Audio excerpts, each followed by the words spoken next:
지치고 마음들 곳 없는 많은 국민들도 모두 굽었다.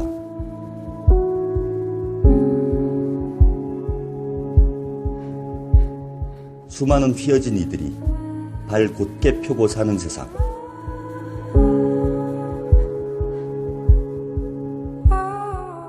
그런 고든 세상 만들자.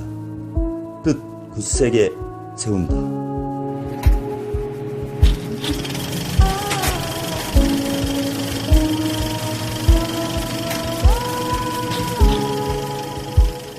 그가 태어난 곳은 경북 안동이다.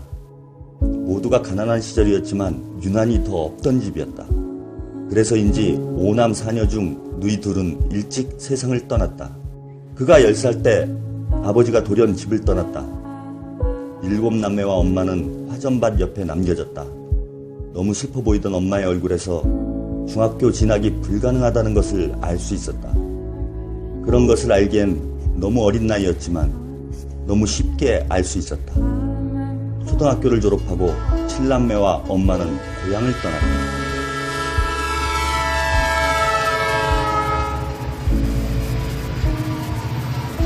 (1976년) 그는 성남을 가파른 언덕과 빈민촌으로 기억한다. 그곳 중 하나인 반지하 단칸방에 정착했다. 성남이라는 도시가 시작부터 철거민 중심으로 만들어진 가난한 도시라는 것을 안 것은 한참 뒤라고 한다. 유년 시절 그의 가족은 하루하루가 생존의 싸움이었다. 그도 여러 공장을 전전했다. 동아고무, 아준행동, 대양실업, 오리엔트 등 여러 곳에서 소년 노동자로 일했다. 소년공의 삶은 척박했다.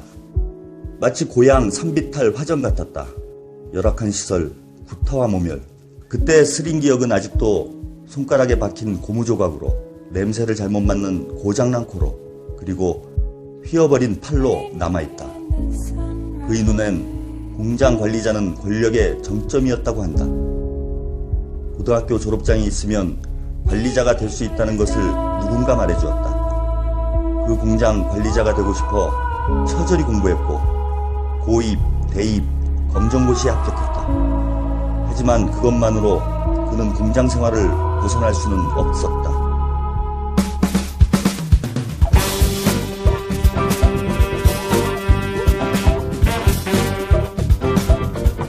위하여 1980년 전두환 정권이 본고사를 폐지시켰다.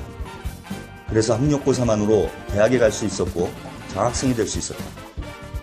서울대 대신 전액 장학금에 매월 30만 원이라는 생활비를 약속한 중앙대 법대를 선택했다. 입학식, 교복을 한 번도 입어보지 못했던 그는 그 시절 아무도 입지 않았던 대학 교복을 맞춰 입고 엄마 손을 잡고 참석했다. 그리고 어느 날 논해에 유인물이 뿌려졌다. 광주 민주화운동에 관한 것이었다. 광주 민주화운동은 폭동이라고 알고 있던 그에게 광주에 대한 실상은 충격 그 자체였다. 권력자들의 힘에 짓밟히는 민중의 억울함에 울분이 솟구쳤고 그 안에 상체기로 있던 정의롭지 않은 것들에 대한 분노가 꿈틀대기 시작한 것이다. 공기는 간데 없고 깃발만 남겨. 그는 1986년 제28회 사법고시에 합격했다. 검사를 마음에 두고 있었고 성적도 충분했다. 그런데 그때 운명처럼 누군가 다가왔다. 노무현 대통령이었다. 사법연수원 특강 강사로 왔던 인권변호사 노무현의 철학에 그는 매료됐다. 판검사만을 고대했던 엄마에겐 미안했지만 그는 인권변호사가 되기로 결심한다. 그리고 그는 변호사 사무소를 차린다. 아내 김혜경을 만나고 동호와 윤호가 태어난다. 인생의 가장 사랑스러운 순간이었다고 그는 전한다. 보통의 사람들이 무슨 유인물 배포하다가 또 중범죄자도 아니고 잡혀 들어가는 상황이. 그는 주로 노동과 인권사건 변호를 맡았다. 민변 활동도 했다. 언제나 성남이 중심이었다.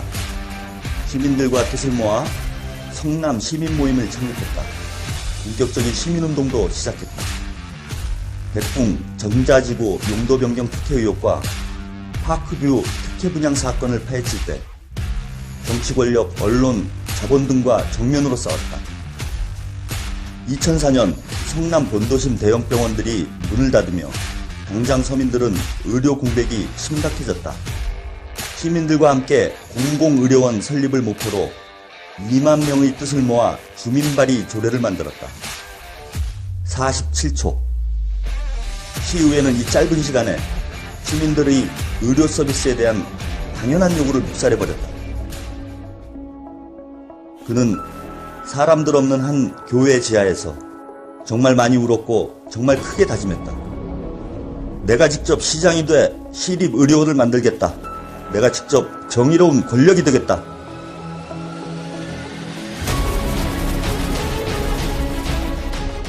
(2010년) 51.1%로 성남시장이 되었다.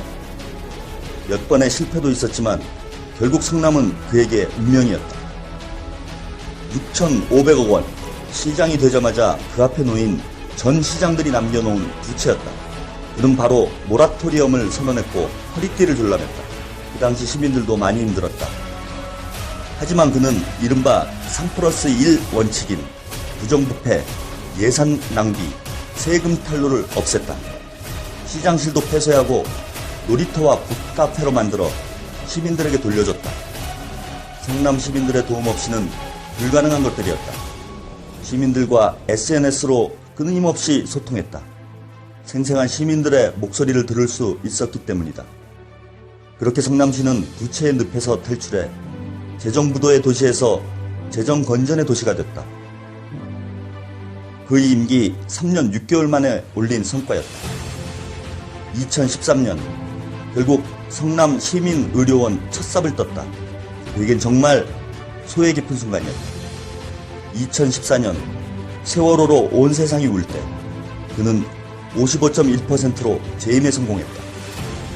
보수 강세였던 분당 시민들마저도 그의 손을 들어줬다. 2016년 박근혜 정부가 지방재정 개혁을 내세우며 지방재정 축소를 시도했고 그는 단식투쟁에 돌입했다. 지방이 살아야, 성남이 살아야 대한민국이 살기 때문이다. 다음에 박근혜는 탄핵된다. 그리고 그는 경기도 지사가 됐다. 그는 역사의 현장 곳곳에 있었다.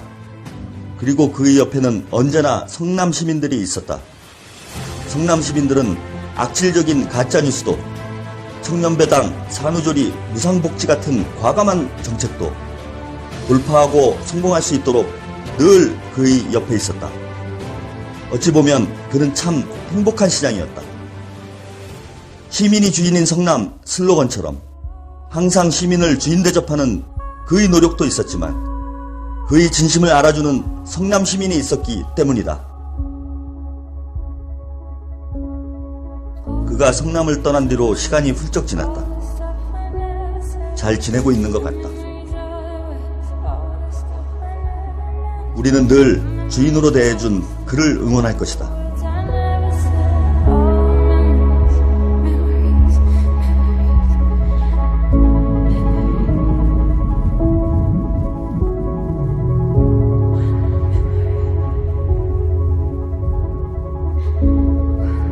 잘 지내요. 나의 영원한